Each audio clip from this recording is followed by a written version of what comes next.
난향야화에 방문해주신 마님과 선비님들 모두 감사드립니다. 그럼 오늘 들려드릴 재미난 이야기 들어보실 준비가 되셨는지요? 하면 지금부터 시작해보겠습니다. 조선 후기 착풍이 몰아치는 겨울밤이었답니다. 낡은 초가집 문풍지 사이로 스며드는 찬 바람은 꺼져가는 등불처럼 위태로운 자실의 어깨를 더욱 움츠러들게 했어요. 17의 어린 나이였던 자실은 몰락한 어느 양반가의 마지막 혈육이었지요. 한때 화려했던 집안은 이제 허물어져가는 빈터만 남았고 하인들이 모두 떠난 그녀의 곁에는 아버지의 유품인 낡은 화구 하나만이 전부였습니다. 이곳은 이제 이따금씩 찾아드는 빚쟁이들의 빚독 촉소리를 제외하고는 썰렁한 정적만이 감도는 황량한 터가 된 지 오래였지요. 외로움이 컸던 자실에게 그림은 세상과의 유일한 소통 창구이자 텅 빈 마음을 채우는 유일한 위안이었어요. 아버지의 권위로 시작했던 그림은 제대로 된 스승도 없이 독학으로 실력을 쌓은 것에 불과했지만 그녀의 재능은 실로 대단한 것이었습니다. 섬세한 필치로 그려낸 꽃과 새, 그리고 주변 사람들의 초상에는 어린 나이가 믿기지 않을 만큼 깊은 감정과 통찰이 담겨 있었습니다. 하지만 여성이라는 이유로 그녀의 재능을 알아주는 이는 드물었고 간혹 자신의 정체를 속이고 필명을 내걸어 그림을 팔기도 했지만 생계를 유지하기에는 늘 불안정한 나날이었지요. 어쩌면 이제 큰 결단을 내려야 될 때인지도 모르겠어. 혼잣말을 중얼거리던 어느 날 아버지의 서재를 정리하던 자실은 낡은 서책의 귀퉁이에서 낯선 이름 하나를 발견했어요. 그 이름은 바로 운현으로. 그는 조선 최고의 화공이라 칭송받았으나 과거 자신이 목숨처럼 사랑했던 여인의 비극적인 죽음 이후 깊은 산속에 은둔하며 그림에만 몰두한다는 기묘한 이야기가 전해지던 화공이었습니다. 운여원이라. 그래, 이 이름을 들어본 적이 있었더랬지. 예전에 아버지께서 자주 왕래하시며 친분을 쌓았다 말씀하셨던 이름이었어. 또한 괴팍한 천재였다면서 어쩐지 나와 그 성정이 잘 맞을 거라는 말씀을 지나가듯 하셨었지. 자실은 그 이름에서 왠지 모를 강렬한 이끌림을 느꼈습니다. 서책에는 운현이 기거하고 있는 고을의 암자에 대한 정보가 적혀져 있었지요. 과거 자신이 아버지가 그와 왕래하며 고담줄론을 펼치던 흔적으로 보였습니다. 어쩌면 그라면 나의 닫힌 재능의 문을 열어주고 또한 내 텅 빈 마음속에 깃든 간절한 열망을 이해해 줄 수 있을지도 몰라. 어차피 이제 이 집안에서 내게 남은 것은 아무것도 없는 데다가 아버지와의 인연이 닿아있는 사람과 새로운 연을 그려보는 것도 나쁘지는 않겠지. 대책도 없는 희망이었지만 딱히 이곳에 남아있는다 하여 뚜렷한 미래가 보이는 것도 아니었습니다. 그렇게 자실은 무슨 바람이 불었는지 제게 남은 것이라고는 없는 집을 훌쩍 정리하여 아버지가 남긴 빚을 갚는 데에 사용하였고 얼마 남지 않은 돈을 노자로 챙겨 운현을 찾아가기로 결심하였지요. 그리고는 서책에 적힌 정보를 바탕으로 풍문을 수집하며 수일간의 고된 여정 끝에 겨우 깊은 산속에 자리한 작은 암자 앞에 도착했습니다. 매서운 바람 소리만이 정막을 깨뜨리는 그곳에는 낡은 암자와 버려진 기와집 몇 채만이 덩그러니 놓여 있었어요. 가녀린 책으로 단 한 번도 나서보지 않은 장거리 여행을 감행한 탓에 자실은 여독이 쌓일 대로 쌓여있는 상태였습니다. 에라이, 정말 이판사판이다. 내겐 이제 돌아갈 곳도 없어. 자실은 떨리는 손으로 조심스럽게 나무 문을 두드렸습니다. 계십니까? 한참의 침묵 끝에 굳게 닫혔던 문이 천천히 열리고 수척한 얼굴에 수심이 가득한 한 사내가 모습을 드러냈습니다. 상투조차 틀지 않은 채 마치 귀양지의 죄인과도 같은 몰골에 흐트러진 머리카락을 한 모양새였으며 또한 깊이를 알 수 없는 눈빛으로 자실을 꿰뚫듯 노려보고 있었지요. 위시오.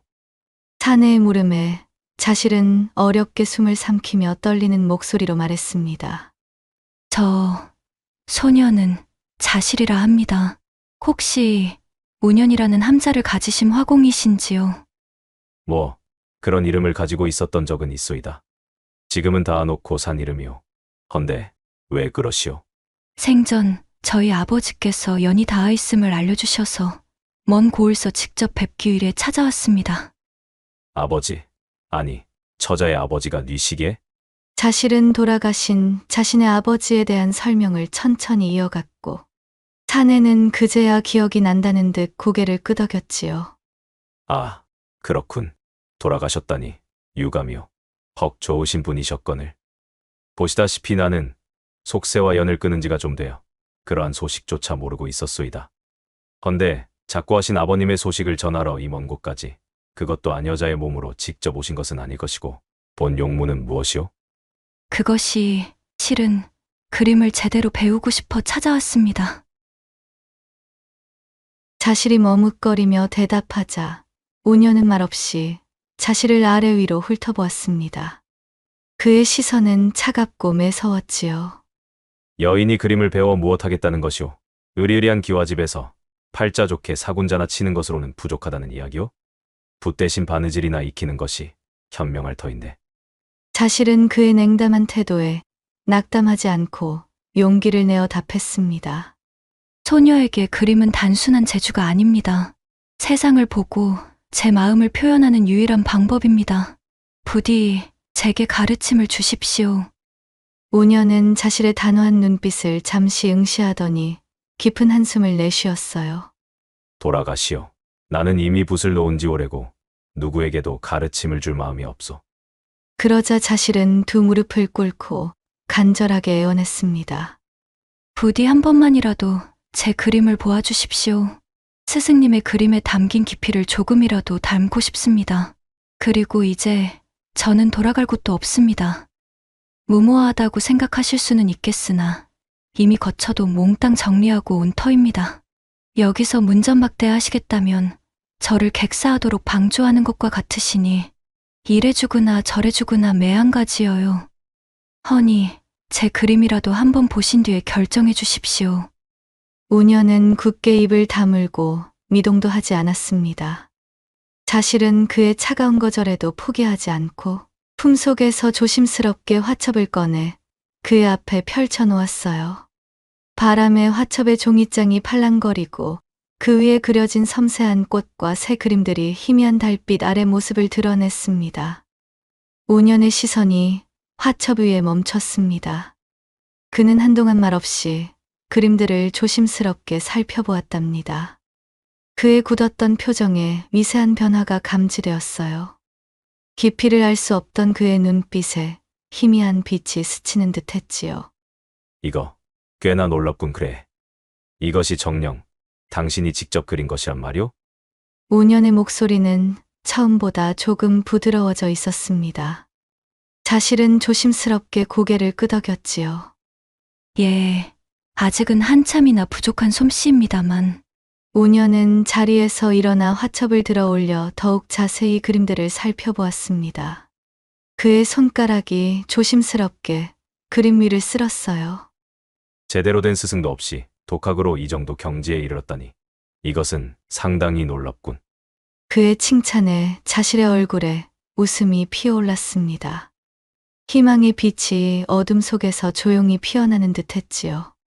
하지만 오년은 다시 차가운 표정으로 돌아섰습니다. 허나 여인의 그림은 한낱 장식에 불과할 뿐 진정한 예술의 경지에 이르기 어렵소이다. 편견 없이 제 화력을 지켜봐 주십시오. 스승님의 가르침 아래 제가 가진 모든 열정을 쏟아 그림에 매진하겠습니다. 스승. 아니, 대체 언제부터 내가 당신의 스승이었다고 벌써부터 스승님이라 부르는 것이오? 나는 아직 아무런 허락도 한 적이 없소. 말은 그렇게 뱉었지만 오년은 자실의 강한 의지와 의외의 실력에 잠시 침묵했습니다. 그의 마음속 깊은 곳에서 자신이 오래도록 잊고 지냈던 열정이 희미하게 되살아나는 듯 했지요. 그는 과거 자신이 뜨겁게 연모했던 여인 역시 그림에 대한 열정을 가졌었음을 떠올리게 되었습니다. 그녀와 어딘가 묘하게 닮아 있는 자신의 모습을 바라보며 장고를 거듭하던 우녀는 마침내 입을 열었습니다. 좋소. 당신의 고집과 열정이 얼마나 오래 갈지 내 지켜보도록 하지. 허나 게으름을 피우거나 하찮은 마음으로 임한다면 당장에 내쫓을 것이니 그리하시오. 세간에서는 우리더러 쓸모없는 분놀림이나 해대는 천한 화공놈들이라 업신여기지만 그것은 어디까지나 아무것도 모르는 그들의 눈에서나 가능한 것. 적어도 진지하게 그림을 대하는 자라면 아니란 마음은 접어두는 것이 좋소. 자실은 감격에 겨워 눈물을 글썽이며 고개를 숙였어요. 자, 참으로 감사합니다, 스승님. 실망시켜드리지 않을 자신이 있사옵니다. 그렇게 자실은 조선 최고의 화공, 오년의 제자가 되었습니다. 오년은 자실에게 그림의 기초부터 심오한 경지까지 아낌없이 가르쳤고, 자실은 그의 가르침을 화선지처럼 흡수하며 놀라운 속도로 성장해 나갔지요. 붓을 잡는 섬세한 손길, 색을 다루는 능숙함, 대상을 꿰뚫어 보는 날카로운 관찰력까지. 자실은 우년조차 감탄할 만큼 빠른 속도로 그의 세계에 깊숙이 빠져들었습니다. 시간이라는 개념이 멈추어 버린 듯. 그것이 아니라면 두 사람은 마치 세상의 흐름에는 관심이 없다는 듯 암자 바깥으로도 나오지 않은 채 6달을 흘려보냈습니다. 그러는 사이 우녀는 자실에 대한 의구심과 편견을 내려놓게 되었지요. 집거만하며 세상과 담을 쌓았던 우년의 마음엔 푸른 새싹이 돋아나듯 변화가 생기기 시작했어요. 낡은 암자에서 시작된 두 사람의 기묘한 동거는 스승과 제자라는 엄격한 관계 속에서도 어느새 미묘한 감정의 씨앗을 심어둔 것이었지요. 밤늦도록 이어진 그림 작업 속에서 두 사람은 점차 서로를 깊숙하게 이해하게 되었습니다. 자실, 너의 그림에는 힘찬 필력이 있음과 동시에 깊은 슬픔과 외로움 또한 가지고 있단다. 이는 한낱 환쟁이라 치부되는 그림의 바닥에서는 굉장히 요긴한 감성이 될 수가 있지. 또한 이것은 그저 가르쳐준다고 하여 발휘할 수 있는 능력이 아니다. 그러자 자실이 살쭉 눈웃음을 지으며 대꾸했답니다. 그러는 스승님이야말로 냉담한 겉모습 뒤에 숨겨진 뿌리 깊은 고독이 붓끝에 서려 있다는 거 아시는지요? 몽땅 다 내려놓으신 듯 하시면서도 그림에 대한 뜨거운 열정이 식지를 않으신 것도 아마 거기에서 기인한 것일지도 모르겠습니다. 고세 헛소리가 늘었구나. 그림을 매개로 나눈 깊은 대화 속에서 두 사람의 마음속에는 스승과 제자라는 경계를 넘어선 미묘한 감정이 조용히 피어나기 시작했습니다. 자실은 우년의 날카로운 지적 속에서도 따뜻한 격려를 발견했고, 우년은 자실의 순수한 열정 속에서 잊고 지냈던 삶의 활력을 되찾는 듯 했답니다. 그러나 우년의 마음속 깊은 곳에는 여전히 과거 연모하였던 여인의 그림자가 드리워져 있었고, 자실 또한 그 그림자를 넘어서 자신의 풋풋한 감정을 표현할 엄두조차 내지 못했습니다. 낡은 남자 안에는 전에 없던 설렘과 동시에 넘을 수 없는 벽과 같은 답답함이 함께하고 있었지요. 시간이 더욱 흐르자 암자에서의 시간은 서로에게 더없이 귀하고 소중하게 변모했습니다. 스승의 엄격한 가르침 아래 자실의 그림 실력은 이제 눈에 띄게 성장했고, 붓을 잡는 순간만큼은 세상의 모든 시름을 잊을 수 있을 정도로 몰두할 수 있는 원동력이 되어 있었지요. 밤늦도록 이어진 작업 끝에 희미한 등불 아래 마주 앉아 나누는 대화 속에서 자실은 우년의 냉담한 겉모습 뒤에 숨겨진 내면의 슬픔을 조금씩 엿볼 수 있었어요.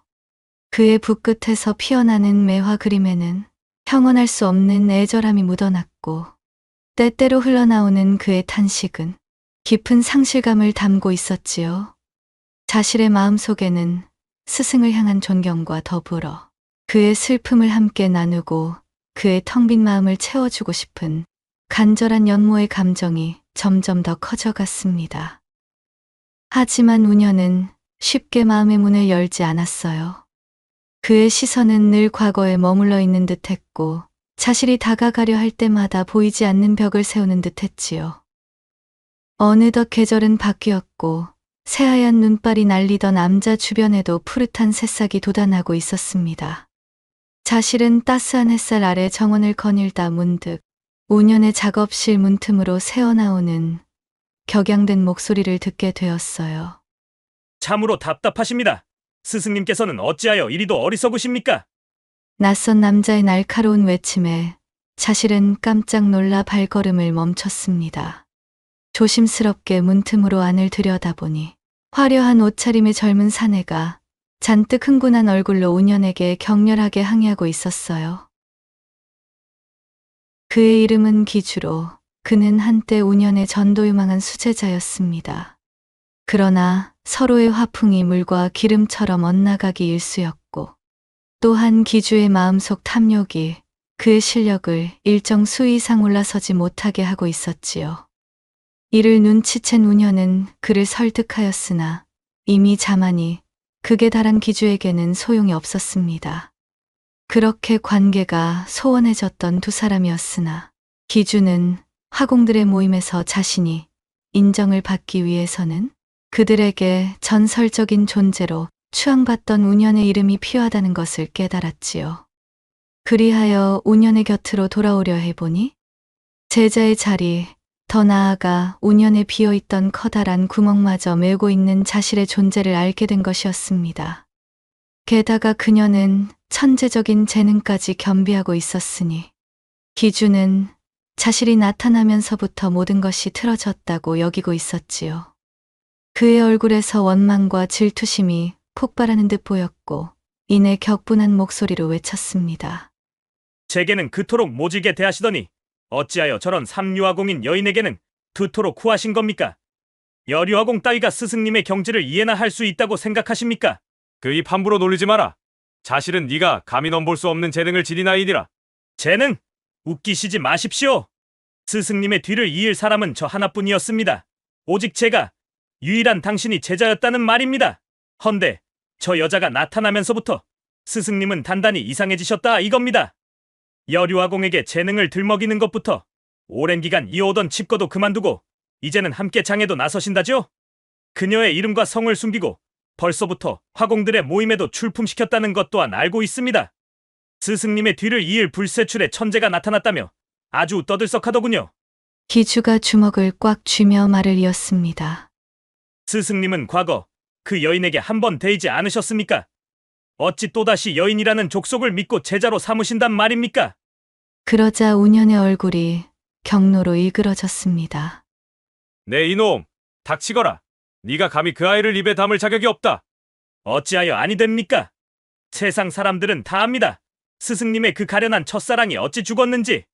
스승님의 이름을 이용해 인류로 나서려 접근한 여인을 아직도 잊지 못하고 계신답니까? 하물며 다른 사내와 정을 통하려다 추악한 사고로 목숨까지 잃은 그 정숙하지 못한 여인을 겪고도 또다시 여인의 치마폭에 싸. 기주는 말을 채 끝맺을 수 없었습니다.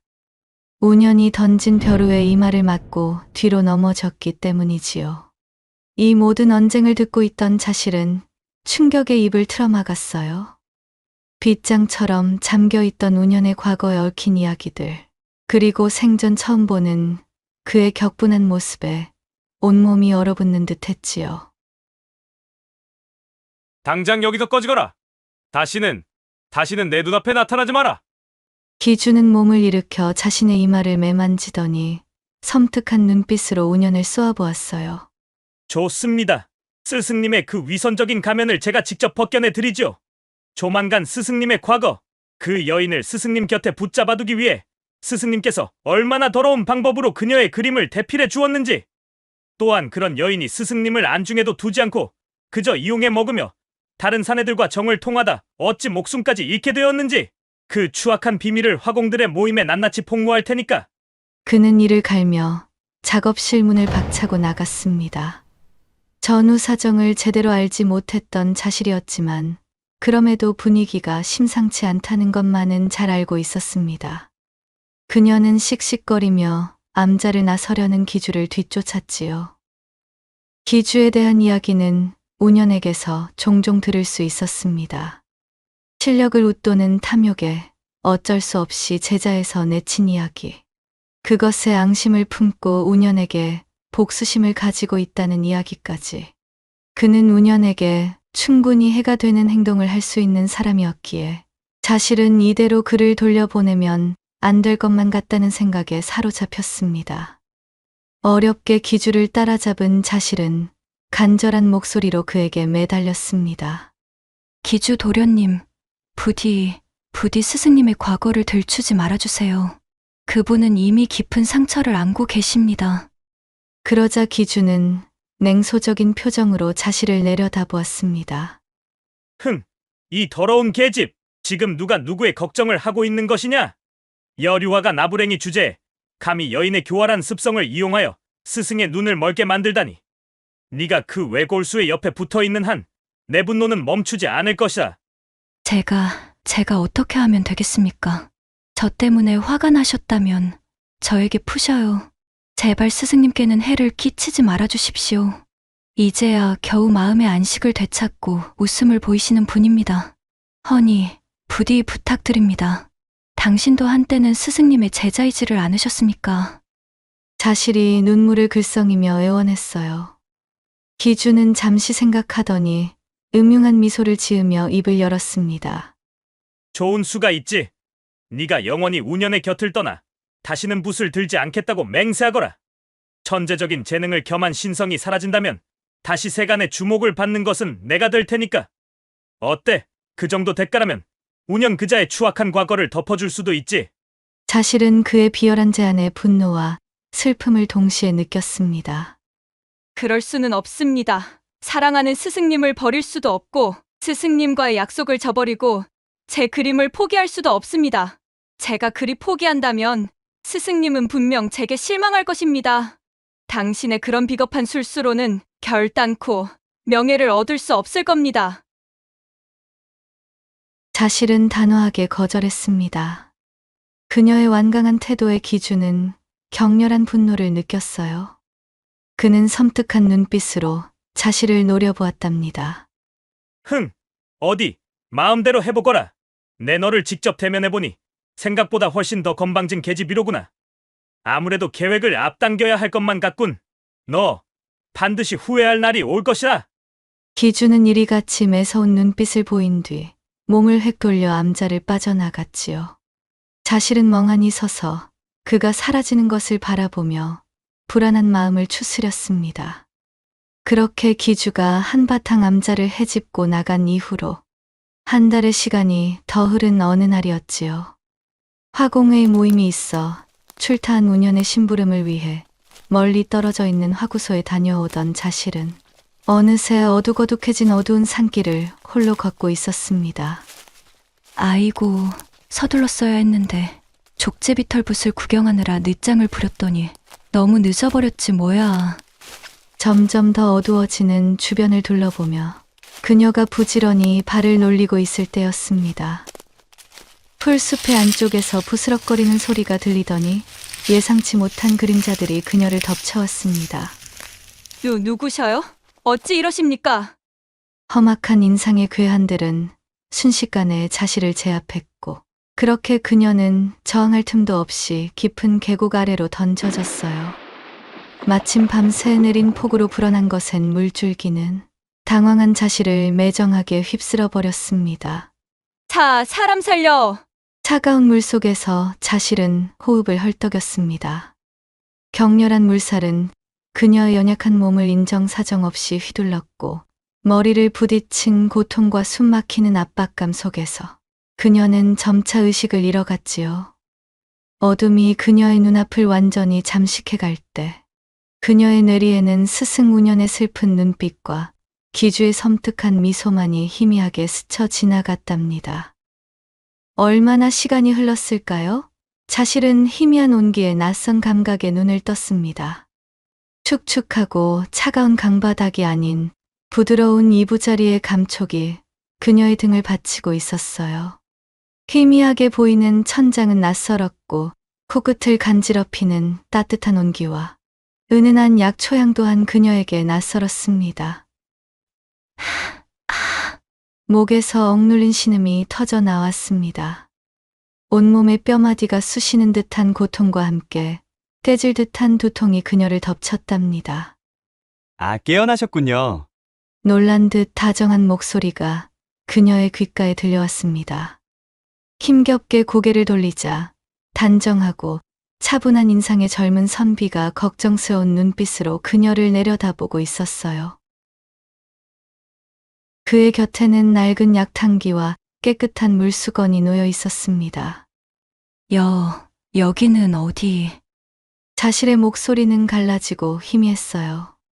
자신의 이름조차 떠오르지 않는 혼란스러움에 그녀의 눈동자는 불안하게 흔들렸지요. 선비는 부드러운 미소를 지으며 답했습니다. 이곳은 저희 작은 거처입니다. 며칠 전 강가에 쓰러져 계신 아가씨를 발견하고 모셔왔습니다. 꼬박 사흘을 이리 정신을 잃고 계셔서 의원도 오늘이 고비라고 엄포를 놓던 중이었습니다. 이리 깨어나셔서 참으로 다행입니다. 강가? 쓰러져 있었다고요? 사실은 모든 것이 생전 처음 들어보는 것이라는 듯 낯선 환경을 둘러보며 혼란스러워했어요. 저 한 가지 묻겠사옵니다. 저는 누구지요? 이거 당황스럽군요.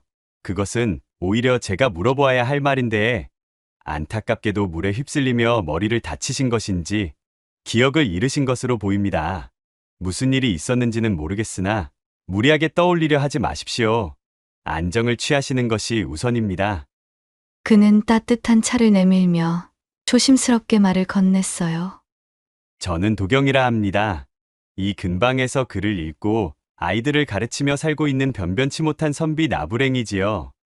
사실은 그의 친절에 감사하며 떨리는 손으로 차를 받아 마셨습니다. 따뜻한 기운이 몸속으로 퍼져나가자 조금씩 안정을 되찾는 듯 했지요. 하지만 여전히 그녀의 머릿속은 하얗게 비어 있었답니다. 자신의 이름도 과거도 왜 이곳에 쓰러져 있었는지조차 기억나지 않았습니다. 며칠 동안 도경은 자신을 극진히 보살폈어요. 따뜻한 음식과 정성스러운 간호 덕분에 자신의 몸은 점차 회복되어 갔지만 기억은 여전히 돌아오지 않았습니다. 답답한 마음에 자신은 종종 멍하니 창밖을 바라보거나 뜰을 거닐며 잃어버린 조각들을 찾으려 애썼지만 소용없는 일이었어요.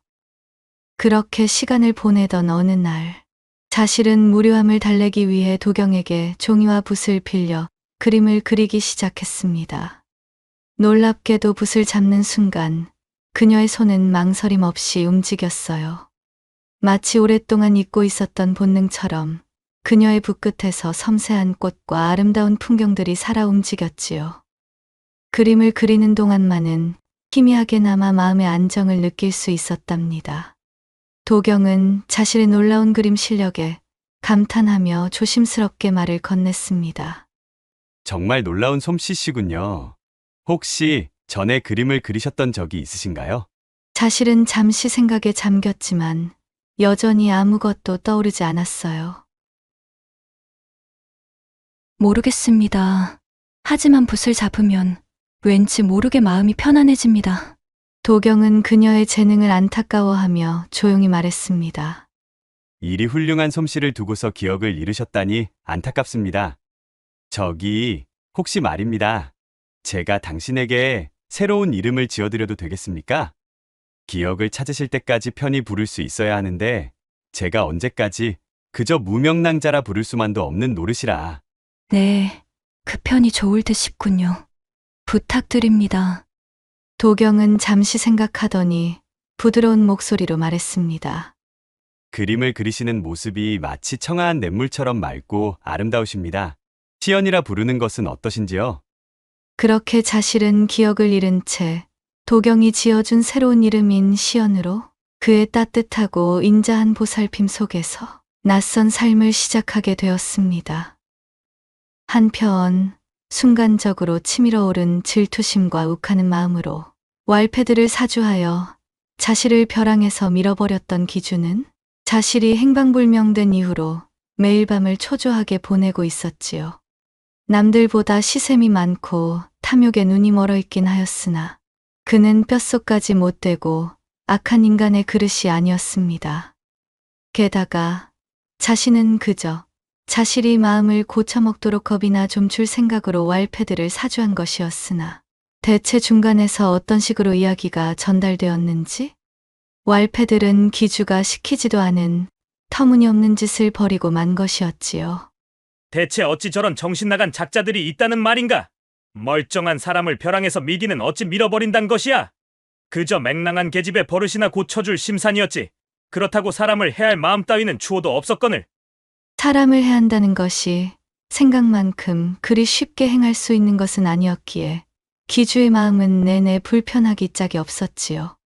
거기다가 그날 이후로 자신의 행방을 찾기 위해 반송장의 몰골로 혈안이 된 운현의 이야기가 저작거리 가득 퍼져나오고 있었습니다.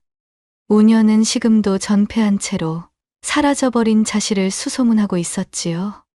옛 스승의 그 모습을 보자니 과연 자신이 도대체 무슨 짓을 벌이고 만 것인가 싶은 마음이 들어 모질지 못한 마음에서 양심의 가책이 무겁게 짓누르는 것이었어요. 나는 그저 스승님이 내게서 거두신 관심이 필요했을 뿐이야. 내게서 앗아간 영광을 되찾고 싶었던 것뿐이란 말이다. 자신이 물에 휩쓸려 나간 후 도경에게 도움을 받은 채로 기억을 잃고 시연으로 지내는 동안 그러한 사실은 까마득히 모르고 있던 기주는 새삼 자신의 질투심이 얼마나 어리석고 위험한 것이었는지 뼈저리게 느끼게 되었습니다. 자실, 아니, 지금은 시연의 이름으로 지내고 있는 그녀는 매일 그림을 그리며 잃어버린 과거의 조각들을 찾으려 애썼지만 여전히 그녀의 기억 속은 하얀 백지와 같았어요. 문득문득 떠오르는 낯선 감정과 형상들은 그녀를 더욱 혼란스럽게 만들 뿐이었지요. 특히 가슴 한편을 짓누르는 듯한 슬픔과 그리움의 정체는 그녀를 끊임없이 괴롭혔답니다. 어느덧 시간이 흘러 계절은 다시 겨울을 맞이하고 있었습니다. 도경의 거처는 여전히 따뜻했지만 시연의 마음 한구석에는 늘 차가운 바람이 불어오는 듯했어요. 그녀는 자신이 누구였는지, 왜 이곳에 홀로 남겨졌는지 알 수 없는 불안감 속에서 매일을 보냈습니다. 밤이면 떠오르는 희미한 그림자들, 낯이 든듯 낯선 풍경들 속에서도 뭔가 잡힐 듯 잡히지 않는 기억의 실마리가 있구나. 아, 답답해. 분명 뭔가 가슴이 콱 막힌 듯 누군가의 얼굴과 이름, 그 사람의 향기까지 손에 잡힐 것만 같으면서도 잡히지가 않는구나. 도경은 그런 그녀를 안쓰럽게 바라보며 그녀의 잃어버린 조각들을 찾아주고 싶었지만 해줄 수 있는 것이 없어 안타까워할 뿐이었어요. 그의 따뜻한 마음은 시연에게 위안이 되었지만 그녀의 텅 빈 마음을 완전히 채워주지는 못했습니다. 요 근래에 함께 붙어 지내며 시연의 자색과 솜씨에 매료되어 어느덧 남모르는 연심까지 피어났지만 그렇다 하더라도 자신의 과거를 잃은 그녀에게 무턱대고 나의 마음을 밀어넣을 수는 없는 법이지. 시연의 마음속 깊은 곳에서는 설명할 수 없는 간절한 기다림이 끊임없이 이어지고 있는 것만 같구나. 그것은 마치 오랫동안 잊고 지냈던 소중한 무언가를 애타게 갈망하는 것처럼 보이니 더더욱 내가 조심스러울 수밖에 없음이 안타깝도다. 언젠가는 시연을 보내주어야만 하는 날이 오는 것을 알고 있으면서도 그날이 오지 않기만을 바라는 내 속마음이 참으로 옹졸하고도 면목이 없구나. 그렇게 자실과 엮인 세 명의 남자가 저마다 운명의 세류에 휩쓸려 나름의 고민이 깊어가며 시간의 굴레는 몇 년이라는 긴 흐름을 눈 깜짝할 새에 감아버리고 말았답니다. 도경의 헌신적인 보살핌 속에서 시연은 그 고을의 어엿한 화가로 자리매김했어요.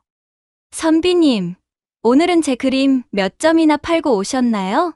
하, 시연낭자. 오늘은 자그마치 5점 모두 판매하였다오.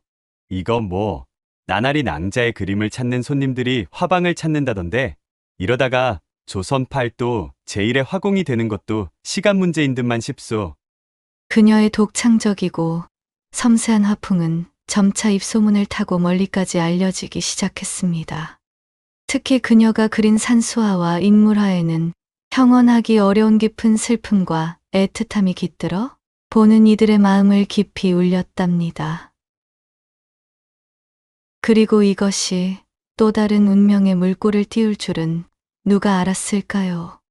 내내 노심초사하며 뒤로는 자신의 행방을 쫓아가던 기주의 귀에도 먼 고을에서 들려오는 새로운 여류화가에 대한 소식을 접하게 되었고, 그 화풍이나 붓의 힘참이 분명 그 아이의 것과 유사하다는 풍문인데 설마 혹시나? 그렇게 기주는 자신이 살아있을지도 모른다는 희망을 발견하고는 마지못하는 척 운현에게 그녀의 소식을 전달하게 된 것이었습니다. 운현은 자세한 것은 묻지도 않은 채 기주의 말 한마디에 곧바로 여정을 떠날 채비를 서둘렀지요. 어느덧 겨울이 다시 찾아온 어느 날, 나귀를 탄 초라한 행색의 사내가 도경의 집 문 앞에서 머뭇거렸습니다. 그는 수척한 얼굴에 깊은 슬픔이 드리워져 있었고, 정돈도 되지 않은 덥수룩한 머리카락 아래 감춰진 입술은 굳게 다물려 있었지요. 그는 바로 자실, 아니 이제는 시연을 잊지 못하고 그녀의 소문을 쫓아 멀고 먼 길을 찾아온 운현이었습니다. 혹시 이곳에 그림을 아주 잘 그리는 여인이 기거하고 있다 들었는데 아시오? 얼마나 많은 시간을 헤매며 찾고 다닌 것인지 운현의 몰골은 말이 아니었지만 그 목소리만큼은 또렷했지요. 문을 열고 나왔던 도경이 운현의 행색을 보고 주춤했으나 어쩐지 시연의 과거를 쥐고 있는 것 같은 느낌에 반갑게 맞이하였습니다. 아, 먼 길 오셨습니다. 그림을 그리는 여인이라면 저희 집에 머물고 있는 시연 낭자를 말씀하시는 듯합니다. 시연이라. 그림의 문외한이 아니시라면 한 번은 들어보셨을 이름이겠으나 나는 운현이라 하는 화공이요. 그녀의 그림을 혹시 잠시라도 볼 수 있겠소이까? 도경은 흔쾌히 운현을 집 안으로 안내했습니다. 시연은 따뜻한 아랫목에 앉아 붓을 들고 그림에 몰두하고 있었어요. 그녀의 집중한 옆모습을 본 운현은 숨을 멎을 듯한 충격에 휩싸였습니다. 낯선 이름, 달라진 분위기였지만 그는 한눈에 그녀가 자신의 제자 자실임을 알아볼 수 있었지요. 자, 자실아. 진정 들려오는 풍문의 여류화공이 자실이 너였던 것이냐? 운현의 떨리는 목소리가 작은 방 안에 울려 퍼졌습니다. 붓을 들고 있던 시연의 손이 멈칫했어요. 그녀는 낯선 산에 허름하기 짝이 없는 거지몰골의 사내가 뱉은 부름에 고개를 들었습니다. 깊게 패인 주름, 덥수룩한 수염, 고생을 잔뜩 한 낯선 얼굴이었지만 그의 눈빛 속에는 형언할 수 없는 슬픔과 그리움이 가득 어려 있었지요. 왠지 모르게 가슴 한쪽이 아릿해지는 느낌에 시연은 자신도 모르게 눈물을 글썽였습니다.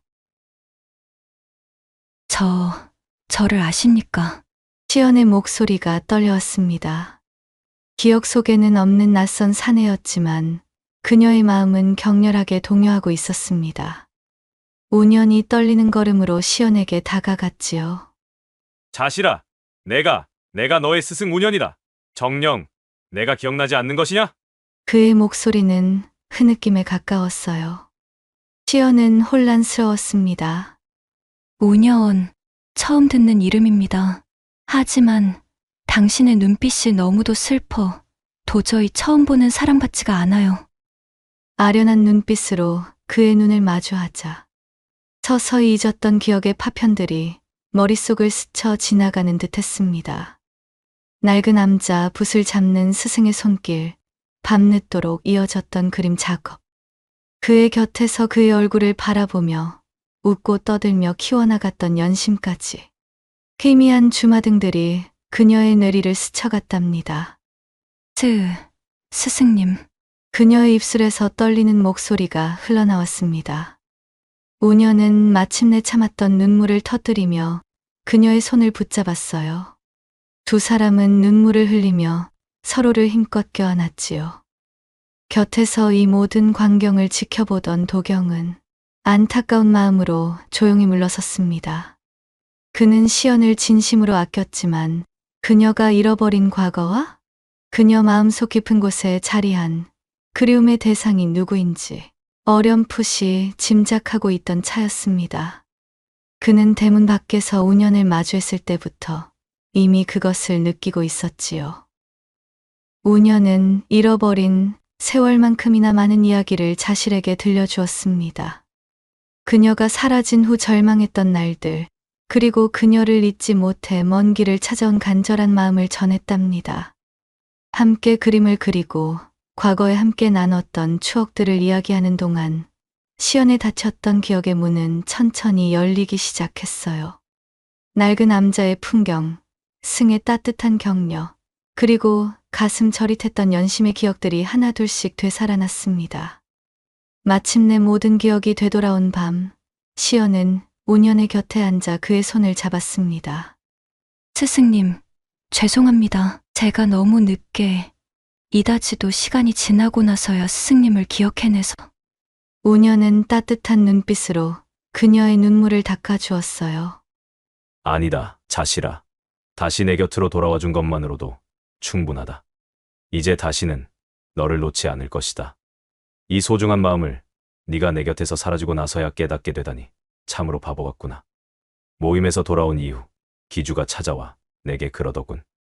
이 근방의 고을에서 너와 엇비슷한 화풍을 가진 여류화공에 대한 소식을 들었다면서 지금이야말로 자신의 잘못을 바로잡을 기회인 것 같다며 내게 너의 이야기를 해주더구나. 하여 너의 흔적을 쫓아 여기까지 당도한 것이야. 기억을 잃었어도 나와의 약속대로 그림을 포기하지 않았기에 내일이 너를 찾을 수가 있었던 게지. 참으로 고맙구나. 그들의 재회를 묵묵히 지켜보던 도경은 조용히 미소를 짓고는 다가왔습니다. 그는 시연에게 마지막 인사를 건넸어요. 이제 기억이 모두 돌아오셨으니 부디 행복하실 일만 남은 듯 싶습니다. 함께 나서시어 본래의 일상으로 돌아가셔야지요. 같이 지내는 동안 저 역시 참으로 즐거운 나날들이었습니다. 도경 선비님, 참으로 감사했습니다. 선비님이 아니셨다면 저는 지금쯤 황천의 어딘가를 떠돌고 있었겠지요. 도경의 잔잔했지만 왠지 모르게 쓸쓸함이 묻어나는 목소리를 알아챈 시연. 아니, 자실은 그의 따뜻한 마음에 감사하며 눈물로 작별 인사를 건넸어요. 오랜 시간이 흘러 운연과 자실은 다시 낡은 남자로 돌아왔습니다. 과거의 아픔과 시련은 두 사람을 더욱 깊고 단단하게 이어주었지요. 운연은 잃어버렸던 삶의 활력을 되찾았고 자실은 스승의 따뜻한 사랑 속에서 비로소 진정한 행복을 느꼈습니다. 그들은 함께 아름다운 그림을 그리며 남은 삶을 함께 했답니다. 운연의 붓끝에서는 이전보다 더욱 깊고 따뜻한 색채가 흘러나왔고 자실의 그림에는 스승을 향한 변치 않는 사랑과 감사가 고스란히 담겨 있었습니다. 엇갈렸던 운명의 시간 속에서 다시 만난 두 사람은 서로에게 영원한 붓이 되어 아름다운 예술과 사랑의 이야기를 함께 써내려갔지요. 한편 자실의 기억이 돌아오고 운연과의 사랑을 확인하는 과정을 묵묵히 지켜보던 도경은 그녀의 행복을 진심으로 축복하며 조용히 물러났습니다. 그는 자실을 보살피는 동안 느꼈던 따뜻한 감정을 소중한 추억으로 간직하고 이후 자신의 삶으로 돌아가 학문 연구와 후학 양성에 힘쓰며 살아갔지요. 자실에 대한 그의 헌신은 비록 사랑으로 이어지지는 못했지만 그녀에게 큰 위안과 안정을 주었던 아름다운 마음으로 남아 그를 지탱하는 원동력이 되었답니다. 그는 먼 곳에서 자실과 운연의 행복을 응원하며 때때로 그녀의 그림 소식을 듣고 잔잔한 미소를 짓는 나날을 보냈어요. 또한 기주 역시 자실이 운연과 재회하여 행복을 찾아가는 모습을 보면서 그는 결국 자신의 잘못을 크게 뉘우치게 되었답니다. 그리고 그 경험은 진정한 예술가로서 갖추어야 할 성숙한 자세에 대한 고민을 할 수 있게 만들었지요. 이후 기주는 자신의 그림에 더욱 매진하며 과거의 잘못을 반성하고 다른 화공들을 존중하는 태도를 보이려 노력했지요.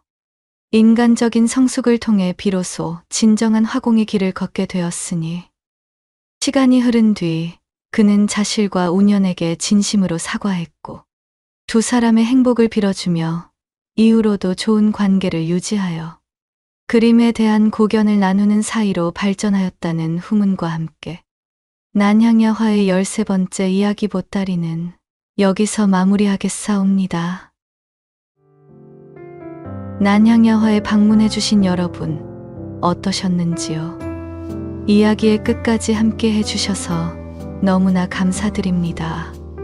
부디 다음 이야기로 찾아뵐 때까지 간에두루 평안하시길 바라겠사옵니다.